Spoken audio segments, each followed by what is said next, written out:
Hi everyone, I'm back with another tutorial of Tech Assist.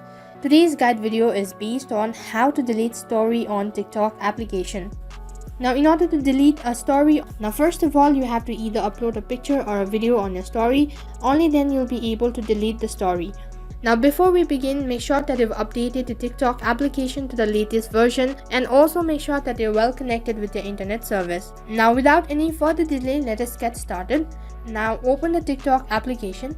So here the interface looks something like this. Now on this following page, what you have to do is just simply tap on the profile icon, which is right at the bottom. So now as you can see on the profile page down there, you can see a story. So just tap on it. Now in order to delete a video or a picture that you have uploaded on your TikTok story, just simply tap on the three dot icon, which is right at the bottom on the right hand side corner. Now as soon as I tap on the three dot icon down there, you can see a pop-up window, and right at the bottom there you can see a delete icon. Just tap on it, and once again they'll ask for a confirmation. So in order to delete this story, what you have to do is just simply tap on delete, and here as you can see that the story has been deleted. Now this is how you can delete story on your TikTok application, and that is all for this video. I hope the video was helpful. Make sure to like, share, subscribe, and also hit the bell icon so that you never miss an update. Thank you for watching.